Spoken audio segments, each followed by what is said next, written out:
Hello everyone, welcome to Arun Chauhan study. तो आज हम देखते हैं CBSE class 10 Hindi A paper 2023 review. तो जैसे कि बोर्ड का पेपर ये है आपके सामने, जिस प्रकार का आपको देखने को मिलेगा।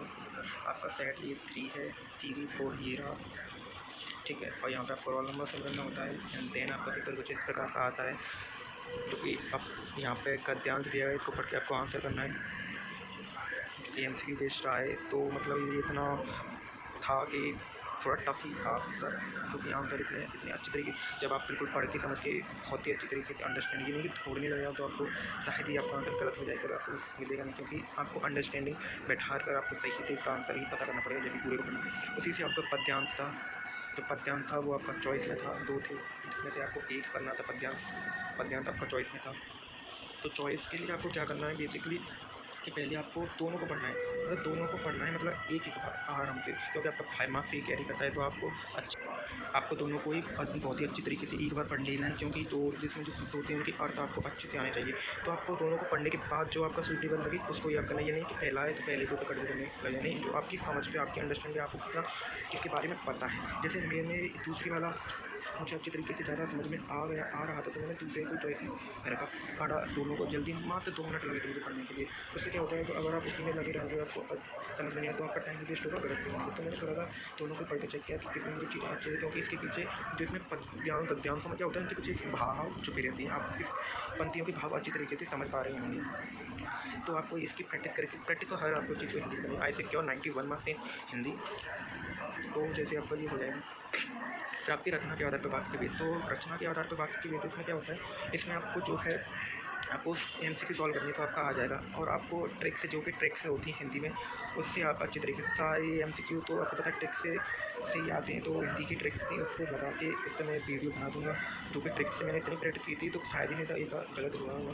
तो फिर आते हैं वाच्य की, जैसे वाच्य अलंकार पद परिचय और वाच्य अलंकार पद परिचय और रचना के आधार पर वाक्य के वेद।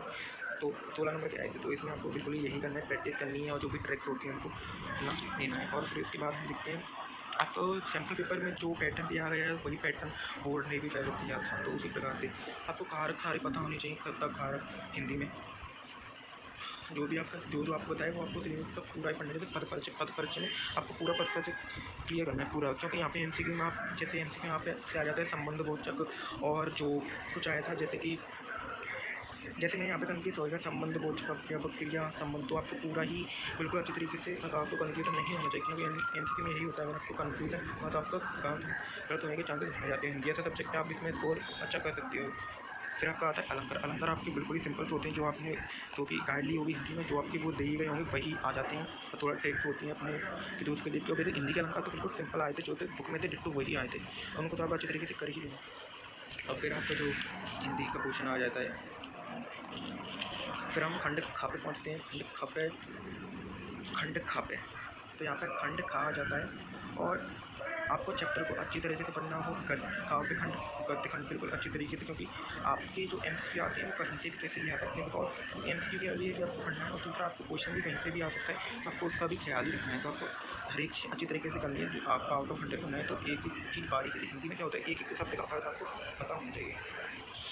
तो जैसे खंड खा में आपके जो क्वेश्चन आंसर आए, क्वेश्चन आंसर आपके जो है चैप्टर के बीच में से पूछ लिए जाते हैं।